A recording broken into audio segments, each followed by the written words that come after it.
Oh. Turn there. It's a funny old film, Drunken Master 2, released almost 20 years after the original in Asia in 1994. It was eventually picked up by Miramax in the early 2000s under the title The Legend of the Drunken Master. Jackie dubbed Jackie, and they cut out one particular scene, which we'll go into later. Fast forward to 2018, and you get Warner Archive label of Drunken Master 2. Eventually, you get the original Cantonese soundtrack, but to call this disc vanilla would be a disgrace to the luxury flavouring. You get hard of hearing subtitles and error-strewn ones, and no special features. Unacceptable. The film itself has always divided me. It's part modern kung fu classic and part incomprehensible mess. Sometimes it feels like I'm in an imaginary courtroom fighting myself over the film's true nature.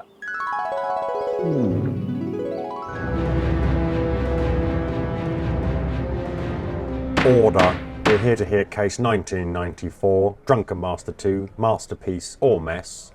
The prosecution, Jake on film, versus the defence, Jake on film. Prosecution may proceed. Thank you, Your Honour. Despite the fantastic action on show, Drunken Master 2 is a poor film, both tonally and structurally. We are introduced to Wong Fei Hong, Jackie Chan, at a crowded train station. He's accompanied by his father, Wong Kei-ying, Ti Lung, and of course his comedy dog's body Joe, Chi Chong-cheng. Immediately, he's acting like the same immature fool from the '78 original, despite being over 40 years of age here. He's trying to smuggle goods onto the train so they don't have to pay tax. What follows is a brilliant opening sequence where Wong faces off against the film's original director, Lau Gar-lung, using Hung Gar and then spear versus sword. Unfortunately, we then get an hour of Jackie and Anita Mui, who is only in her 30s here, which feels jarring. Objection. She's meant to be his stepmom, and her being younger is a deliberate dynamic. Sustained. We can accept that. Anyway, we get an hour of stepmom and son trying to conceal things from his dad. In the first instance, Exhibit A, passing off a tree root as ginseng, which was switched on the train in error earlier. Father distracted. Then his mum's gambling habits. It's Grand Slam. We eventually fall into the plot of Wong having to save Chinese treasures which are housed in the steel factory, which is also exploiting its workers. All of you right now, get back to work! A nice idea, but it's only really introduced at the last minute. Our Resident Evil Guelo, who owns the factory, also wants to buy the land that Wong Kei-ying's Po Chi Lam clinic is situated. Close down the factory, lay off the workers. This sets up the final action sequence, which won't be mentioned here, as it's simply excellent. Why don't you just hand us the case? Order. However, we never see the evil Guelo again. We just have to assume he got away with it. The arrival of Bill Tung as a government official with a banner makes you think everything's fine, but it's not really clear in a clearly rushed ending. 1, 2.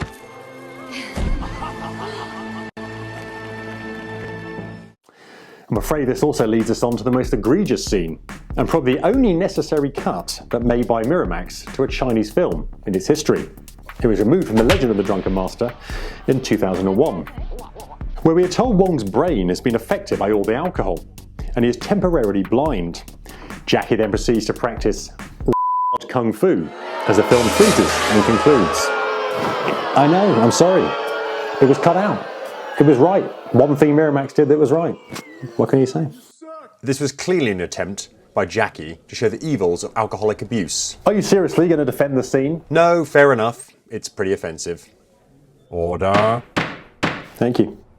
Ladies and gentlemen of the court, I ask you, is the action worth sitting through such a poorly constructed film, with the disagreements and eventual decision of Lau Gar-lung to leave production are plastered all over this tonal mismatch?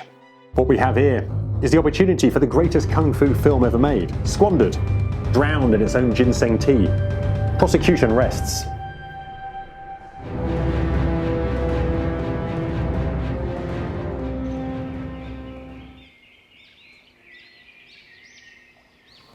Do you ever feel You're not actually a real person, and just a character in a dream sequence.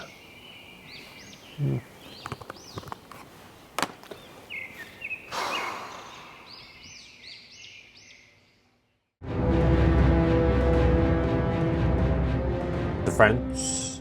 My right honourable friend clearly underestimates the talent on show in Drunken Master 2, and its significance as the only modern kung fu film Jackie Chan has ever made, complete with some of the most wholesome action of his career.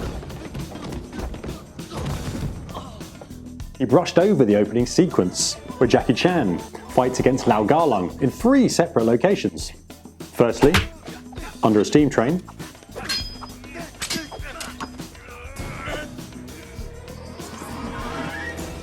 Secondly, under a bridge. And thirdly, in an abandoned barn. And Chan uses his drunken boxing for the first time.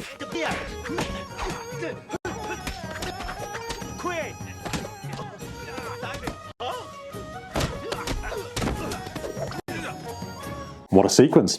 Yes, of course, my right honourable friend, some of the comedy falls flat. But have you never seen a Hong Kong action film? They often have these large sequences of comedy to pad out the runtime. Exhibit A, of course. Jet Li, in the classic The Legend of Fong Sai-yok, which features a woman falling in love with a woman dressed as a man. This is what you sign up for when you watch foreign films, cutting these scenes detracts from the art form. Even though Drunken Master 2, we will admit the story is not the strongest, we get a fantastic cast, sparring against one another. Jackie Chan, Lung and Anita Mui work brilliantly well together. Jackie fitting the mould of the rebellious fool who must stand up for what's right. Oh no, Fei Hong! Hold it! Hey!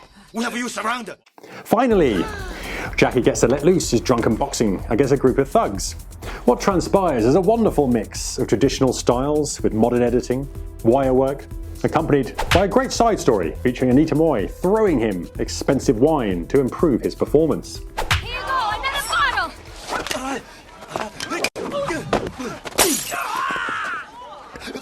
Two at once?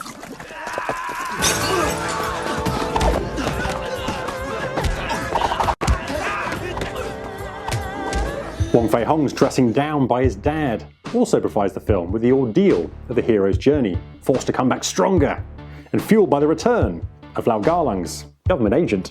Objection! A truly uncomfortable scene. He's treated like a child. How dare you, sir? Order. Thank you.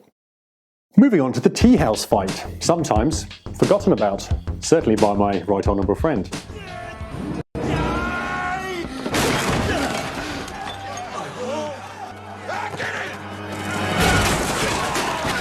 Jackie teams up with Lau Garlung to fight off hundreds of axe-wielding maniacs, a sequence that involves set destruction, weapon work, and no drunken boxing, holding this back for the finale.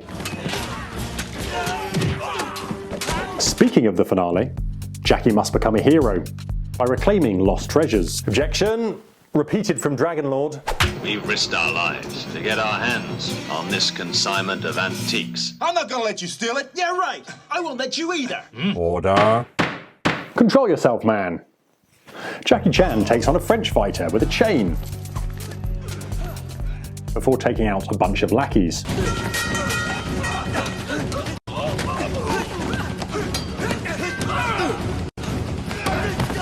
Famously, Ho Song Pak, who plays the pyro-loving foreman, was going to fight Jackie in the end fight, but he was substituted after he got injured by Ken Lo, and it turned out to be inspired.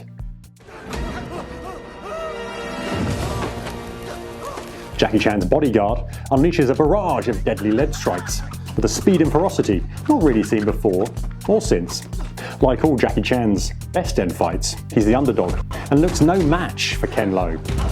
There's a great back and forth, subtle uses of wire work, and techniques that were foreshadowed earlier. One of the greatest segments is when Wong dodges a kick by falling back onto a wall, only to push himself back with the punching strike to Ken's head. I asked the court, is this the best one-on-one fight of Jackie Chan's career? Objection! Jackie versus Benny from Wheels on Meals is clearly better.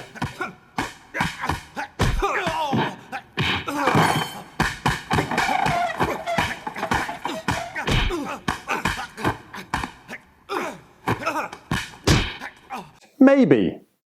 But it's semantics at this point. Defense rests. Drunken boxing? Huh?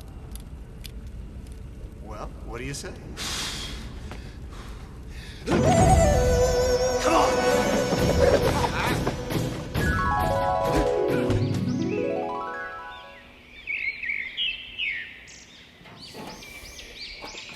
So it's over to you. What do you think? The jury. It's time to decide.